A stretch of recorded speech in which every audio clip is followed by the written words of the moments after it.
আন্তরিক ভালোবাসাও গ্রহণ করবেন, কারণ আমরা সকলেই ওই ঠাকুর বলেছেন কলমির দল, সকলেই আমরা ঠাকুর মায়ের সন্তান। আজকে একত্রিত হতে পেরে আমার এখানে এই আহ্বানটা ঈশ্বরেরই ইচ্ছা, ঠাকুরের ইচ্ছা, না হলে সম্ভব নয়। লাইলিদি আমাকে বৃহস্পতিবার বললেন আমাদের ওই আশ্রমে অনেকগুলো অ্যাক্টিভিটিস চলে, যার ফলে আমি সেই মুহূর্তে বলতে পারিনি। আমি বললাম একটু সময় লাগবে আমার কথা দিতে। আজকেও একটু অ্যাক্টিভিটিস একটা ছিল, আমাদের ওই ফ্রি কোচিং ছিল, প্লাস আমাদের কম্বল ডিস্ট্রিবিউশন, এগুলো চলে, এগুলো ছিল। কিন্তু আমি এই আহ্বানটা অস্বীকার করতে পারিনি বা আমি না বলতে পারিনি। যাই হোক, আমি একটু ক্ষমা প্রার্থী, কারণ আমার একটু দেরি হয়ে গিয়েছে আসতে, অত দূর থেকে এখানে পৌঁছতে পারিনি টাইমে। যাই হোক, সেদিন লাইলিদি আমাকে বলছিলেন যে যেহেতু আমার নাম প্রব্রাজিকা নিবেদিতা প্রাণা, তাই ঠাকুরমা স্বামীজির সম্পর্কে অনেক কথা হয়, আমরা শুনছি।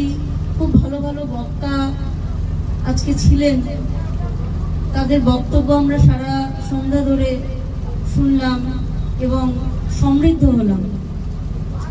আমাকে যেহেতু আমার নামের সাথে মিল রেখে একটু নিবেদিতা অর্থাৎ সিস্টার নিবেদিতার ওপর কিছু বলতে অনুরোধ করেছিলেন লাইলিদি।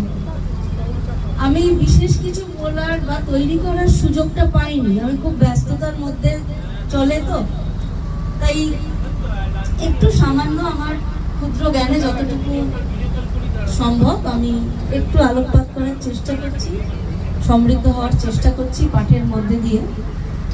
একটি ছোট্ট কবিতা আজকে মনে হলো একটু লিখি সিস্টারের ওপরে,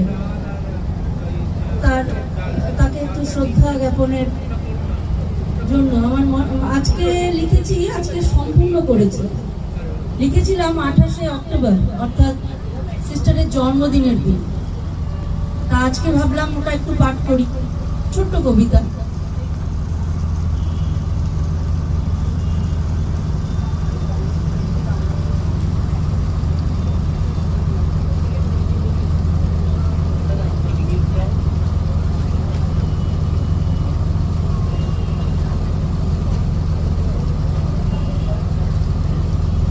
কবিতাটির নাম শ্বেত পদ্ম।